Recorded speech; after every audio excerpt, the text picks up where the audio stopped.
السلام عليكم ورحمة الله وبركاته. اليوم عنا قصة أنمي كتير حلوة إن شاء الله تعجبكم. الأنمي بيبدأ مع فتاة تلعب المهجر الرقمي. نرى أيضا بعض المسنين يلعبون، أحدهم يمتلك رتبة عالية. الرجل العجوز يقول أنه إذا قام بتسمية القطع ستأتي إليه. الرجل السمين يسخر من الشاب الذي لم يحقق شيئا، فيقول العجوز أنه يمكنه دفع 100,000 ين في منتصف الجولة مع 3 بين، لكن الشاب لديه مال محفوظ. الرجل العجوز يدعى موتوهارا، يقول أنه يعرف كل شيء عن الشهر الماضي ويرمي الزمو. الزمو مرتفع جدا حتى أن السمين بيستسلم في النهاية. موتوهارو يحقق 3 انتصارات متتالية، بينما الشاب خسر آخر 3 مرات وخسر حوالي 500,000 ين. موتوهارو يقول أن الطقوس والنجاح مهمة أيضا في الماجون. الشاب يقرر التوقف عن السكوت ويراهن ب1,000,000. يقبل العجوز الرهان ويراهن ب1,000,000 أيضا. يسأل السمين إذا كان ما يفعله صحيحا. العجوز يعتقد أن الحظ يحالفه ومن المستحيل أن يخسر. العجوز يعتقد أنه يمكنه قراءة القطع بطريقة بسيطة، ويرى أن الشاب ربما لديه 4 من الباميو، مما يعني أن من ألقى القطعة هو آخر واحد منهم، ثم يرمي الزمور. والعجوز واثق من أنه لن يخسر.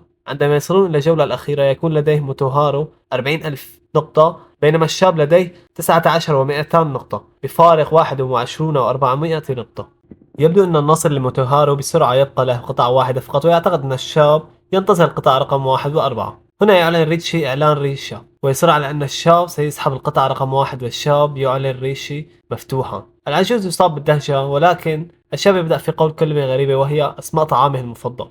العجوز يلاحظ أن ذاكرته أفضل من الذاكرة تبعه، ويشعر كما لو أنه لعب مع أفضل ذاكرة في ذلك الوقت، وهذا هو السبب في أنه لعب ريشا. العجوز يلاحظ أن القطعة التالية لا تحتوي على علامة، ويعجب بأن شخصا يمتلك رؤية جيدة لن يتخذ مثل هذا الخطر، حيث حين يذهب لالتقاط القطعة غير المميزة يلاحظ أنه لا يستطيع تذكر القطعة التي التقطها من قبل. رأى الشاب ونظر إلى عينيه وكأنه فهم كل شيء. حينئذ يصاب موتوهارو بقشعريرة في جسده، وعندما يلتقط القطعة الأخيرة يخسر اللعبة. الشاب يذهب بهدوء وهو طالب في المدرسة الثانوية الذي جعل قاعات المهجون عالية المستوى غير آمنة. يعود إلى منزله مع 1,000,000 ين الذي فاز بها. هنا نرى فتاة تعيش معه. في اليوم التالي في الفصل الدراسي يقول المعلم أن الاستعدادات للامتحان ستبدأ الأسبوع المقبل. إحدى الفتيات توبخ الشاب الذي يدعى كي لتخلفه في الدروس بعد النوم. بعد ذلك نتعرف على تاكاجي الذي يشبه جيل ريف فورز ملك الCB، ولم يتوقع أن كي كان صغيرا جدا، ويشرح له أن الأول والثاني ستلقان مكافأة، وهو يعتقد أن كل شيء سيكون على ما يرام ولن يفعل شيئا خاطئا.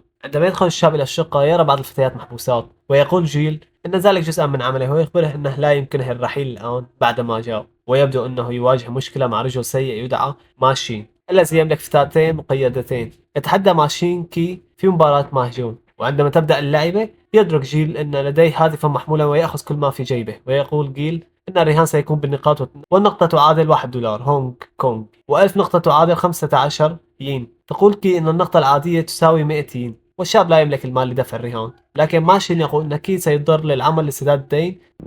تبدأ اللعبة الممتعة في الماجون، ويلاحظ كي أن هؤلاء الأشخاص مجرمون، وأن الفتيات كانت تحت الحراسة في غرفة قريبة من المخرج. لا يريد أن يساعدهم ولا يمكنه الهرب، لذا يبقى عليه الفوز في هذه اللعبة. وعندما جاء دوره يطلب منه أن يوافقون على شيئين: أن يلعبوا بدون خداع، وأن يتم تسوية الرهانات بشكل صحيح. يقبل المجرم الرهان، وإذا خسر عليه العمل لصالحه لسداد الديون. يبدأ كي اللعبة من البداية بحماس.